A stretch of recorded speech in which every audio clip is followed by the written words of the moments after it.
Vijay is a formidable actor. I believe he'll be a good politician also. I'm telling you this. Why? Because, ma'am, somebody is coming at the peak of their cinematic career and wants to come do it. And he's trying to do politics his way, which I appreciate. And he's trying to break the norms of politics. And I consistently say a person like Vijay is needed in Tamil politics because you need a third voice, fourth voice, fifth voice. Let him be there. Nobody should trouble. I'm consistently speaking for him from day one. Even if the ideologies differ, we agree to disagree. You're a different ideology, I'm a different ideology, fine. But we are not here to block the rise of Vijay or anybody. End of the day, the battlefield, the EVM missions will decide how much popularity Mr. Vijay has got, how much popularity NDA, how much popularity DMK. Do you want Vijay on your side? You think he'll help the people? கவனத்தை ஈர்த்து வருகின்றன.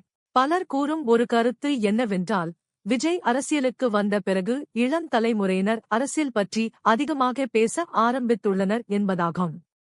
சமூக வலைதளங்களில் அரசியல் விவாதங்களில் இளைஞர்களின் பங்கேற்பு அதிகரித்துள்ளதாகவும் பலர் கருத்து தெரிவிக்கின்றனர்.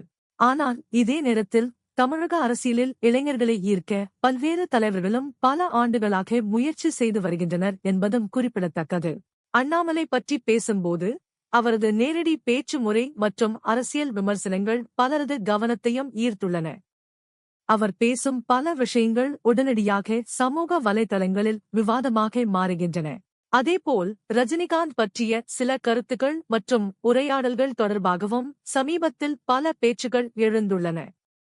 ரஜினிகாந்த் தமிழகத்தில் மிகப்பெரிய மக்கள் செல்வாக்கு கொண்டவராக இருப்பதால் அவரை பற்றிய எந்த அரசியல் விவாதமும் உடனடியாக வைரலாகி விடுகிறது என்று சமூக வலைதளங்களில் ஒரு முக்கியமான கேள்வி என்னவென்றால், எதிர்கால தமிழக அரசியலில் அதிக தாக்கத்தை ஏற்படுத்தப் போவது யார் என்பதுதான். ஒரு தரப்பு விஜயின் மக்கள் ஆதரவு மிகப்பெரியது எனக் கூறுகிறது. மற்றொரு தரப்பு அண்ணாமலையின் அரசியல் அனுபவம் மற்றும் செயல்பாடுகள் அவருக்கு பலம் எனக் கூறுகிறது. எது எப்படி இருந்தாலும் தமிழக அரசியலில் இளைஞர்களின் பங்கு நாளுக்கு நாள் அதிகரித்து வருவது தெளிவாக தெரிகிறது. அதற்கு சமூக வலைதளங்களும் முக்கிய காரணமாக உள்ளன. வரும் காலங்களில் தமிழக அரசியல் எந்த திசையில் செல்லப் போகிறது?